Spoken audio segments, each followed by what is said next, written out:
فرمایا وذکر، آپ نصیحت کیجئے، فإن الذکریٰ تنفع المؤمنین، نصیحت کی بات ایمان والوں کو فائدہ دیتی ہے۔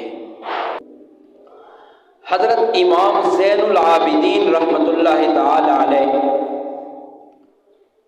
فرماتے ہیں کہ مجھے میرے والد امام باقر رحمۃ اللہ تعالی علیہ نے ایک موقع پہ 4 نصیحتیں فرمائی۔ فرمایا کہ بیٹے، ایک یہ نصیحت پلے باندھ لو کہ کبھی زندگی میں کسی بے وقوف سے دوستی مت کرنا، کیونکہ وہ بے وقوف بندہ تمہارا فائدہ چاہے گا مگر نقصان کر بیٹھے گا، ہوگا جو بے وقوف۔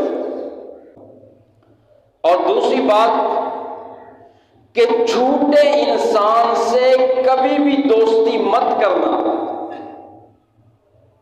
جھوٹے سے دوستی مت کرنا۔ تو یقیناً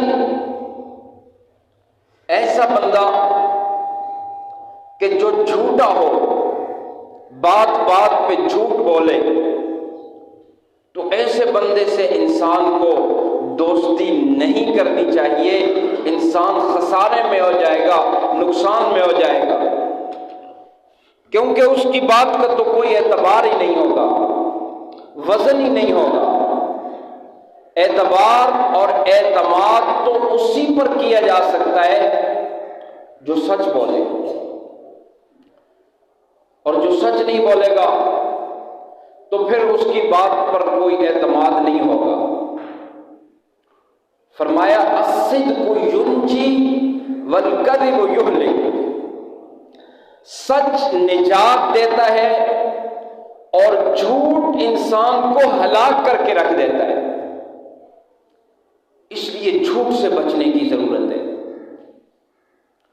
ایک مشہور واقعہ ہے کہ کاندلہ میں ایک زمین کے ٹکڑے پر ایک مسلمان اور ہندو کے درمیان اختلاف ہو گیا، لڑائی تک نوبت پہنچ گئی۔ اب ہندو کہے کہ یہ زمین میری اور مسلمان کہے یہ زمین میری۔ اب یہ اختلاف اتنا آگے بڑھا کہ مسلمان نے کہا کہ اس زمین کو میں حاصل کر کے رہوں گا، لے کر رہوں گا، اور اس زمین پر میں مسجد تعمیر کروں گا۔ ہندو نے کہا کہ میں بھی اس جگہ کو حاصل کر کے چھوڑوں گا اور اس جگہ پر میں مندر بنا کے چھوڑوں گا۔ لو جی، 2 بندوں کا ذاتی اختلاف تھا مگر معاملہ دین تک پہنچ گیا، دونوں کے ادیان۔ اب ادھر سے ہندو جمع ہو گئے اور ادھر سے مسلمان جمع ہو گئے کہ جی ہم نے زمین لے کر رہنی ہے اور ہم اس میں مسجد بنائیں گے، اور ہندوؤں نے کہا ہم اس پہ مندر بنائیں گے۔ اب معاملہ عدالت تک پہنچ گیا۔ اب عدالت میں جو جج تھا وہ انگریز تھا۔ اب انگریز جج کے سامنے جب یہ فیصلہ آیا تو اس نے سوچا کہ اگر مسلمانوں کے حق میں فیصلہ کر دوں پھر بھی خون ریزی کا خدشہ ہے، اور ہندوؤں کے حق میں فیصلہ دے دیا جائے پھر بھی بہت بڑی لڑائی کا خطرہ ہے، یہ تو دونوں طرف سے جانوں کا نقصان ہوگا۔ تو ایسے میں اس نے جب دیکھا کہ ہندو بھی آئے ہیں مسلمان بھی آئے ہیں، تو اس جج نے، انگریز جج نے کہا کہ کوئی صلح صفائی کا راستہ نکل سکتا ہے؟ تو ہندوؤں نے کہا، ہندوؤں میں سے ایک آدمی تھا، اس نے کہا کہ جج صاحب، مسلمانوں کا ایک لیڈر ہے مفتی الہی بخش رحمت اللہ تعالی، فرمایا کہ اگر وہ آ جائیں، وہ مسلمانوں کا نیتا ہے، مسلمانوں کا بڑا ہے، ان کا لیڈر اور رہنما ہے، جو فیصلہ وہ کرے گا ہم بھی اسے قبول کر لیں گے۔ لو جی، انگریز جج تو بڑا خوش ہوا کہ مسلمانوں کا لیڈر آئے، فیصلہ کرے اور ہندو بھی اسے تسلیم کر لیں۔ انہوں نے کہا بہت اچھا، اس مفتی صاحب کو بلائیں۔ جب یہ باہر نکلے تو مسلمان بڑے خوش کہ جی بندہ تو مسلمان ہی ہے نا، لہٰذا وہ ہمارے حق میں، مسجد کے حق میں فیصلہ کرے گا۔ اور ہندو بڑے پریشان۔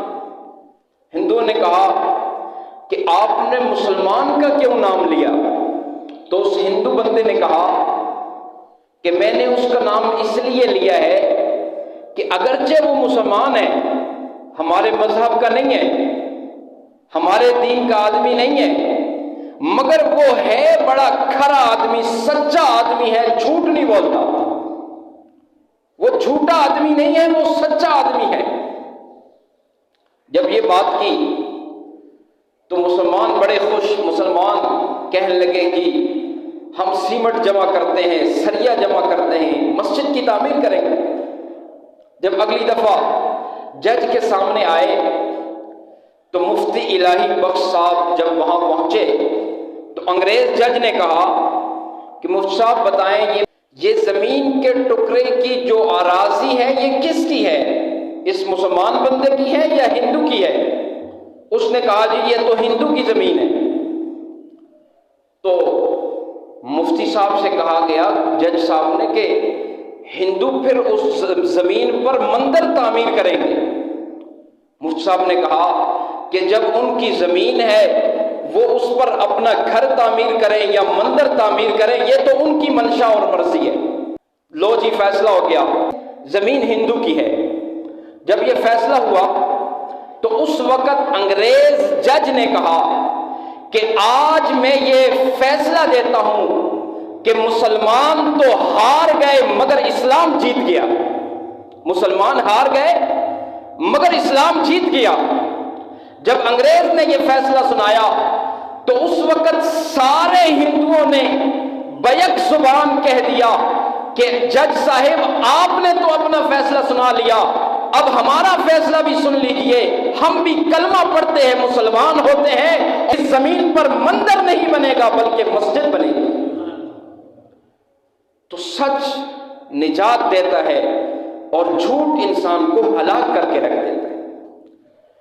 حضرت عمر رضی اللہ تعالی عنہ کے زمانے میں ایک ملک کا شہزادہ وہ گرفتار ہو کر پیش کیا گیا حضرت عمر رضی اللہ تعالی عنہ کے سامنے۔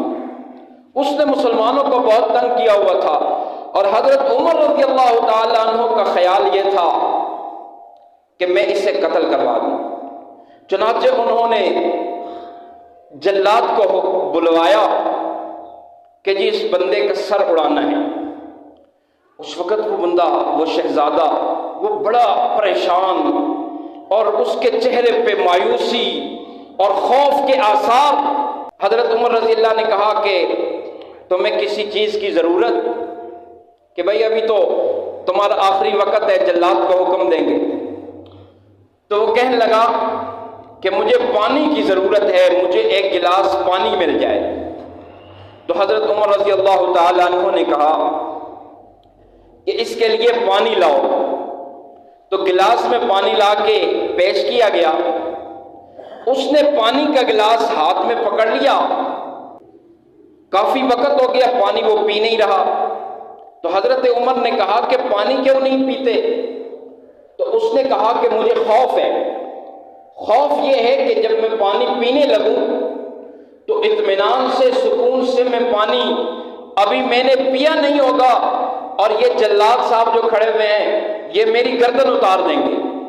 حضرت عمر نے کہا نہیں نہیں، تم اطمینان سے، سکون سے پانی پی لو، اور جب تم پانی سکون سے پی لو گے اس کے بعد تمہیں جلاد کو حکم دیں گے۔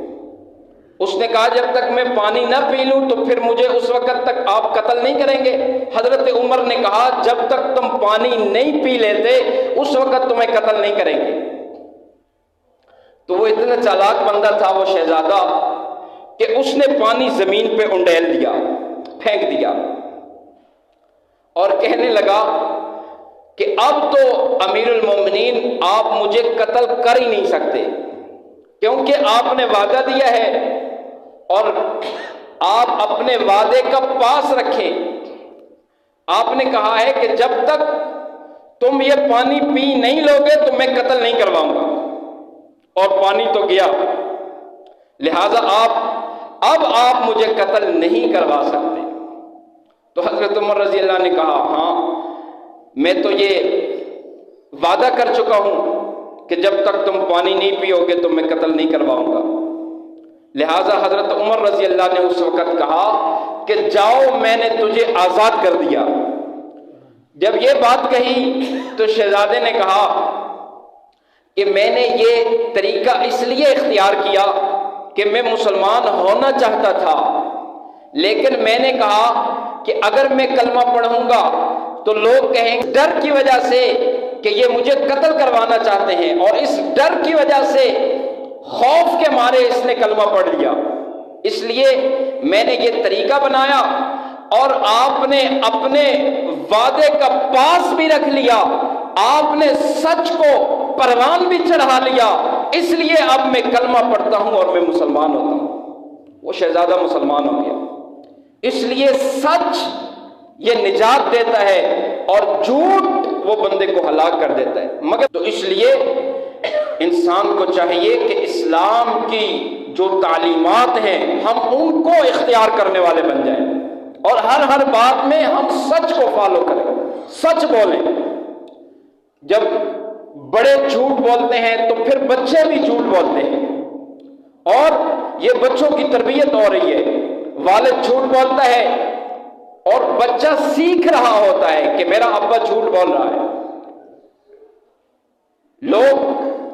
بچے جو ہیں، بچوں کی تربیت اس انداز سے ہو رہی ہے کہ ادھر گانے باجے سن رہے ہیں اور اذان کا وقت ہو رہا ہوتا ہے، ادھر سے اذان ہو رہی ہے اور ادھر سے ابا جان نے موبائل پکڑا ہوا ہے اور وہ گانے سن رہا ہے، اور ادھر اذان چل رہی ہے۔ پھر نماز کا وقت بھی چلا جاتا ہے اور ابا حضور کیا کر رہے ہیں جی؟ موبائل میں گانے سن رہے ہیں، اور اسی طرح والدہ بھی گانے سن رہی ہے۔ یہ بچوں کی تربیت ہو رہی ہے۔ بچے کاپی کرتے ہیں کہ دیکھو ہمارے جو بڑے ہیں وہ تو میوزک سن رہے ہیں، ہمارے جو بڑے ہیں وہ تو جو سب سے بڑے کے دربار سے آواز آ رہی ہے اللہ اکبر اور حی علی الصلاۃ حی علی الفلاح، نماز کی طرف، کامیابی کی طرف آؤ، اور یہ کیا کر رہے ہیں؟ یہ کن کاموں میں لگے ہوئے ہیں؟ تو آٹومیٹیکلی یہ بچہ جب بڑا ہوتا ہے یہ بھی مسجد کے قریب نہیں جاتا۔ اس لیے ہم خود بھی ان تعلیمات کو سیکھنے والے بن جائیں۔ حضرت امام زین العابدین رحمۃ اللہ علیہ نے فرمایا کہ میرے والد نے ایک یہ نصیحت کی کہ بے وقوف سے کبھی دوستی مت کرنا، اور دوسری نصیحت کی کہ جھوٹے آدمی سے کبھی دوستی مت کرنا، اور تیسری نصیحت یہ فرمائی کہ خدمت خلق کرنا، لوگوں کی خدمت کرنا، اس کو اپنا شعار بنا لو، اس کو اپنا شیوا بنا لو، اور اس میں عار نہ محسوس کرو۔ اور چوتھی بات کہی کہ نماز کی پابندی کرنا، نماز کی پابندی، نماز کی پابندی کرنے سے دنیا کے جو امور ہیں وہ بھی تمہارے حل ہو جائیں گے اور آخرت میں بھی تم کامیاب ہو جاؤ گے۔ اس سلسلے میں بہت ساری تفصیلات ہیں، لیکن چونکہ وقت کا دامن سمٹ چکا، گزر چکا، اس لیے ہمیں چاہیے کہ ہم دینی تعلیمات کو فالو کریں اور